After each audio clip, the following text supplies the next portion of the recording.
Can you all hear me at all? If you can hear Yes, me, sir. can Very you guys good. indicate in the comments?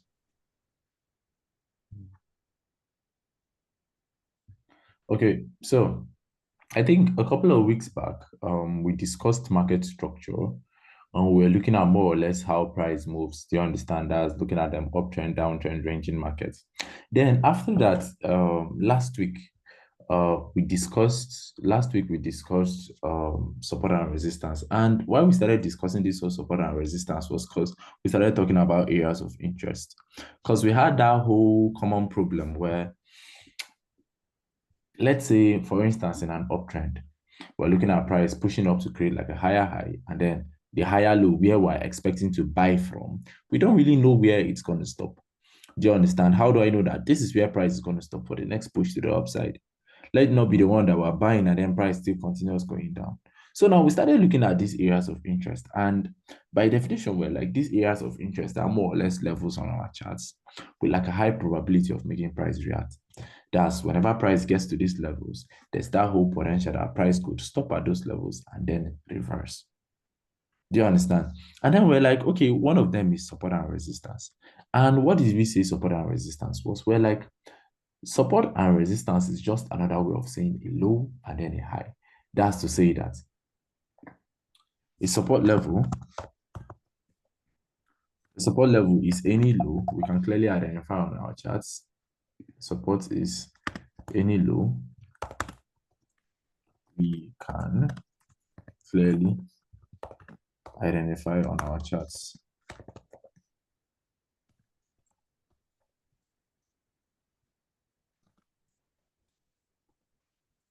And then a resistance is more or less any high we can clearly identify on our charts.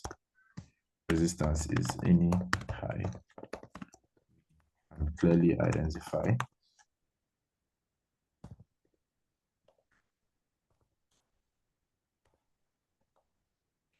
on our charts. Do you understand? So that's to say that if you look at this our charts here, all these lows, like this low here, that's a support level. This high here, that's a resistance.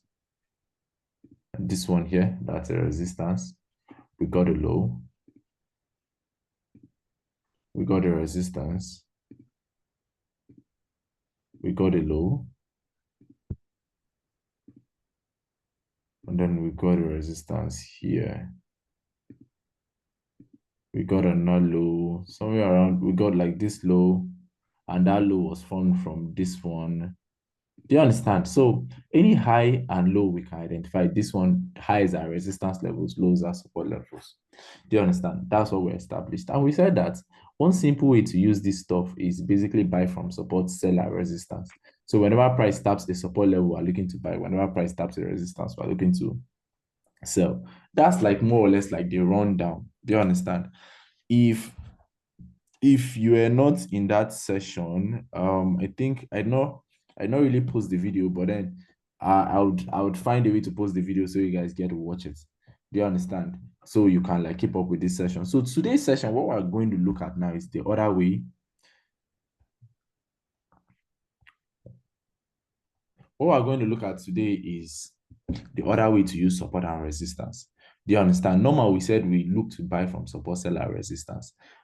But then there's another way we could use it. That's a support and resistance flip. Do you understand? So what's that whole support and resistance flip? A support and resistance flip by definition is basically when a support level turns to a resistance. A support level turns to a resistance,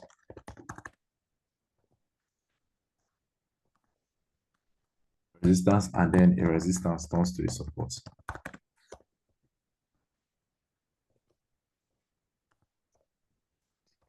Now, let's say I walk up to any random person and then I'm like, okay, there are times where support levels will turn to a resistance and when a resistance will turn to a support. Okay, okay. So I walk up to someone and then I'm like, there are times there is support level where we're supposed to be looking to buy from. You could actually sell from those levels. And then resistance where you're supposed to be looking to sell, you could actually buy. I think the question one would ask you would be how? Do you understand? How does that happen? And that's what we're going to be looking at today. And we're going to start first of all with a support turns to a resistance, and then we'll get to a resistance turns to a support. So please, guys, pay attention carefully. Hope you guys are with me. Yes, sir. Okay, good. Yes, sir. That's good to know.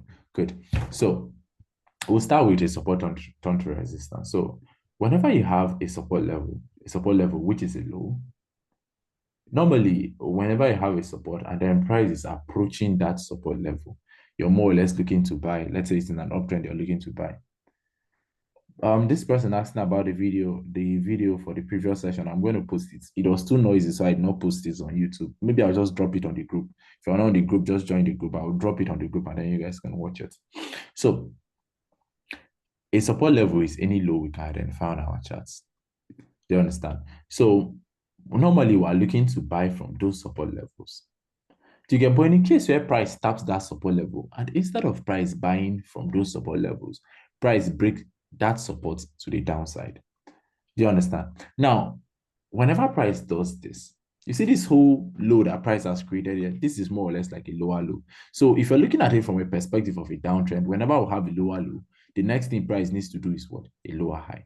And most times when price does this sort of thing where it breaks a low to the downside, when next it approaches that level that was broken, price could stop there and then reverse to the downside. So having this idea, what we more or less look to do now is capitalize on that reversal at this point.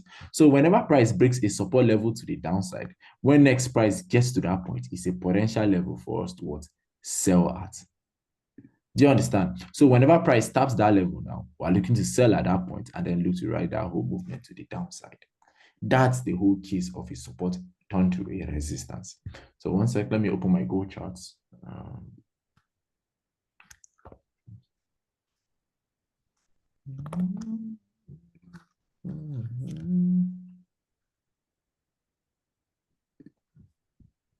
Give me a minute. One sec. So someone is asking how you can join the group. One sec. Let me send the link. Let me send the link.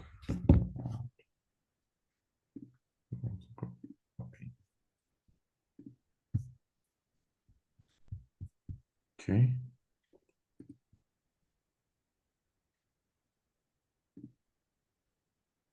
So I just pasted it for everyone. So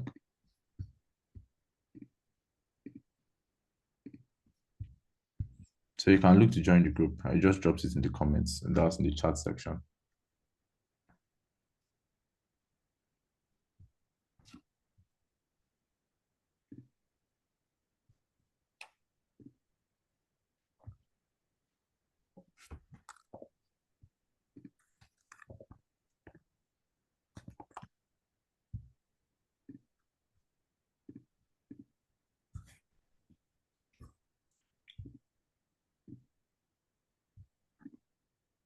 So one sec, let's take a look at an example.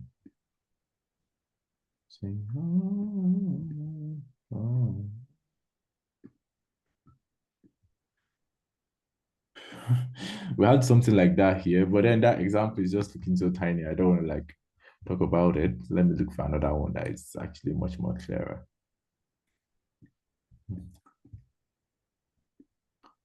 Okay, I think this was like the last class I did, the last topic I did.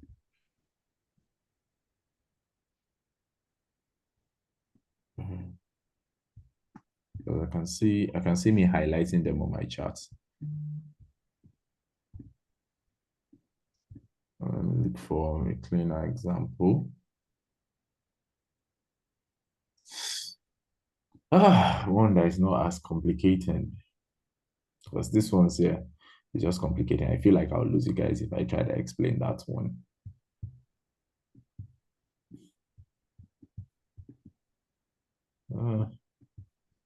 Let me check another currency pair. Let's just see AED/USD. Those ones are much more easy.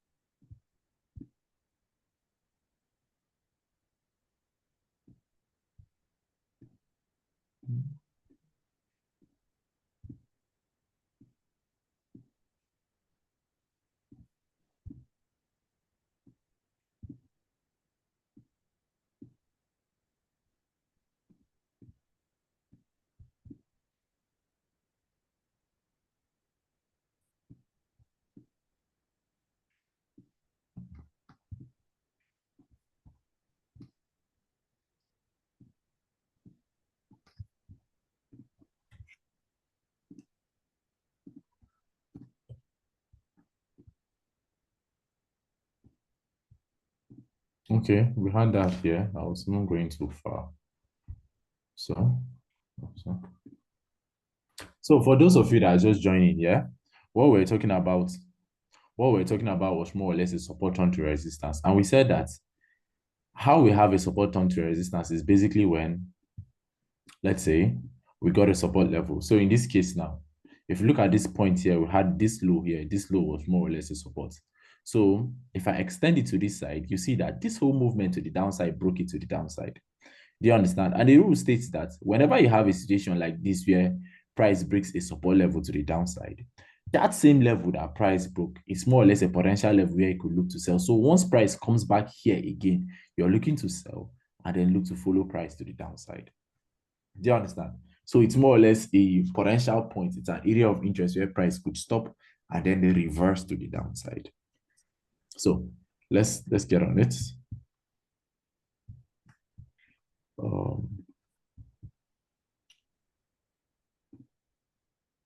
So this is where we're looking to enter. But then first we need to wait for price to tap that level.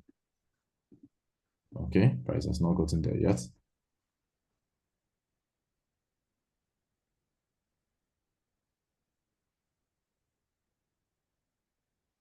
Okay, good. So at this point here, price taps that level. So at the top of that level now, you're basically looking to sell. Do you understand? You're looking to sell to the downside. So this support level where normally you'll be looking to buy, price actually broke it to the downside. So that same level that price broke, we're looking at price coming back to retest. Do you understand? When I say retest now, price is coming back to tap it again before going back down. So price is coming back there to form a lower high and then sells to the downside to form a new lower low. Do you understand? So see, it's not as if we're abandoning those principles of market structure. We're still embracing those principles of market structure. So from the understanding of market structure, we're trying to use support and resistance. Do you understand? In this case now, support and resistance flip to more or less predict, sorry, I use predict, forecast what price is going to do. Do you understand? So in this case now, you can see that immediately we tapped that level. We basically got that wholesale to the downside. I think that was Friday. Yes, Friday last week, NFP. Do you understand? And then this one still more or less falls in line with this whole thing where we see that most times when it comes to high impact news events, price will still follow market structure. It's not just going to do whatever it wants to do. It's going to follow market structure. Is anyone having any questions regarding this whole issue of support onto resistance, aside those that came late? Yes. Okay. It could be. I think this example you made now is confusing me because I think once the candle are already showing green, those that means that the buyers are already taking over the market. Because I have a series of examples where I was waiting for the district tap. So like you can do a lot of green. So when it finally tap my zone, it didn't later sell. Just start buying immediately. No longer selling. So I was thinking once the candle is already showing green for a long before tapping your zone, that means the buyer already took over the market. Okay, I get what you're saying. Yeah, one sec.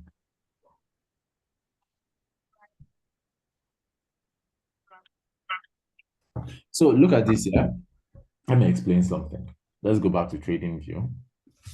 Trade better here. So if I have price creating a lower low, sorry, one sec. Let's say price creates a lower low and then it has to go back up.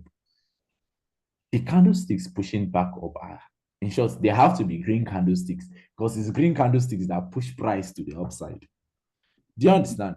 So let's just take a random chart here. One sec. Let me just take a random downtrend. Ah shit. Let me look for one.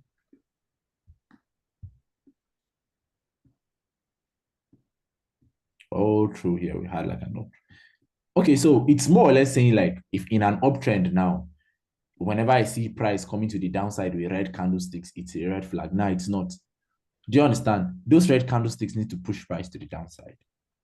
I don't know if you're getting what I'm saying. It's just how price moves. It's red candlesticks that go to the downside. It's green candlesticks that go to the upside.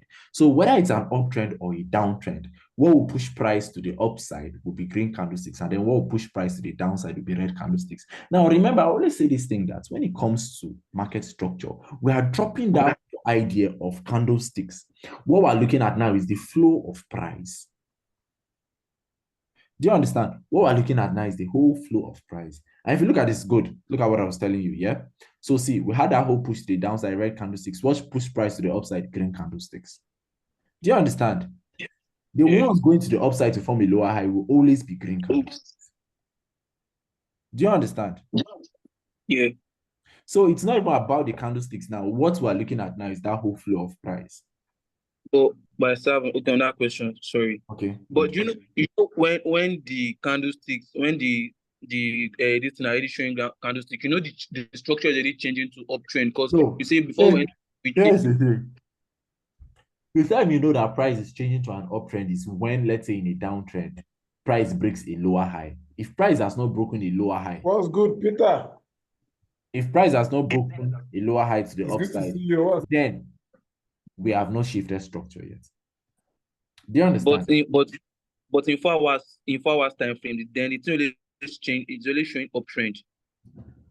On 4 hours, I don't understand. You know, you say before we should like do some of this thing. Check our lower time frame and some before entering a trade. We should know the trend. So sometimes when I after those things those green candlesticks have come up and I go for my 4 hours time frame, the thing's really changing to uptrend. It's really showing uptrend. So here's the thing, yeah. I think that's more or less our analysis, and I would like to talk about that in another session. Yeah. This session now, we're just trying to understand this whole idea of support and resistance flow. You get, if we start deviating now, time will run out and then we'll not achieve what we want to achieve today. So I think what I'm just going to promise you guys is that either we run top-down analysis in our next class, or maybe after like 2 classes we'll do top-down analysis. Do you understand? Okay. Yeah. So if you have any other question regarding this whole support onto resistance on support, that's in this case now a situation whereby price does a support onto resistance now is when price breaks the support, comes back, and then retests that same support level. Do you understand? To sell to the downside. That's what we're looking at. So if you more or less don't understand that, then that's the question I want to hear. Okay. Yeah.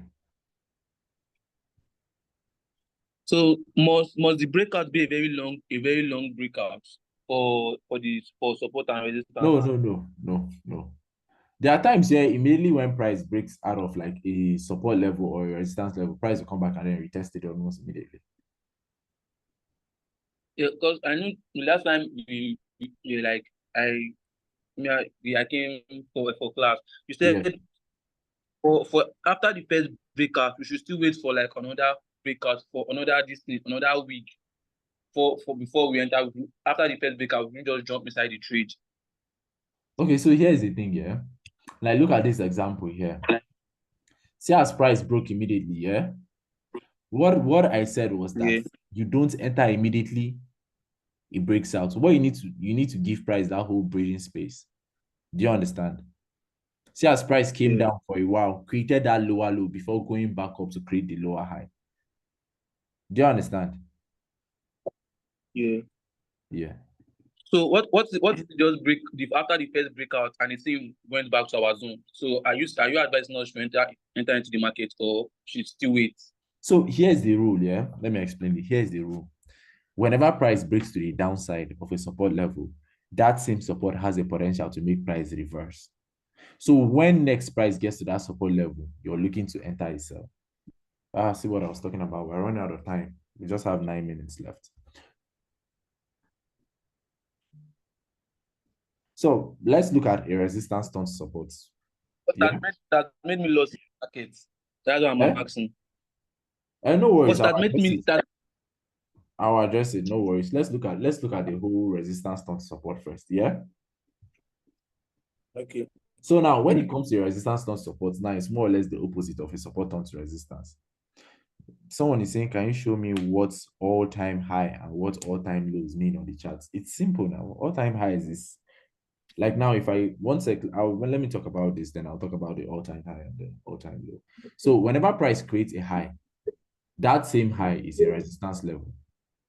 Do you understand? That same high is a resistance level. Now, normal, when price taps a resistance, we're looking for a sell. But then if price doesn't sell at that resistance and then breaks that resistance to the upside, that same resistance that price has broken can serve as a place where we can buy from when next price gets there.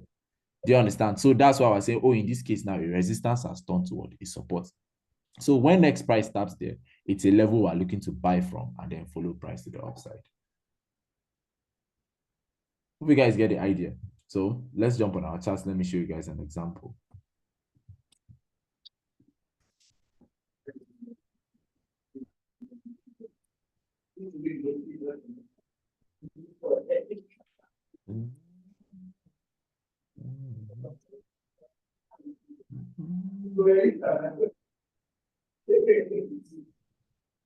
Let's take a look at an example. Okay, good. We got one here.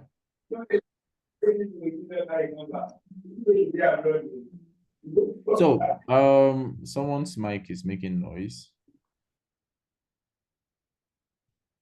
So if you look at this chart here, you'd see that price was more or less pushing up. After we created this whole higher high here, we sort of like pushed down to create a higher low, pushed up, we failed to create a new high, higher low, then we created a new higher high. Do you understand? So in this case now, if we look back a little bit, you see that price actually broke above this whole resistance level. Do you understand? Price broke above that resistance level. And if I extend it this side, what we're more or less looking at is that this same resistance that price broke, when next price comes to this level, now price should stop there, and then we get buys to the upside. Do you understand? So let's look at what price did. Good. At the top of this whole resistance now, what we're looking to do is buy. So we're looking to buy at that level and then basically follow price movement to the upside. Do you understand? So we're looking at price stopping at that level and then reversing to the upside. Do you guys get the idea? Yes, sir. Good. So hello. It's more or less, I don't want to say it's more or less simple, but whenever you have a resistance level that price breaks to the upside, when next price gets to that level, it's a potential place price could stop and then reverse to the upside. Same thing with the low. Once price, you have a low, price breaks that low to the downside. Yeah. When next price gets to that level, it's a potential place price could stop. And that's basically just it about this whole support onto resistance, resistance onto support.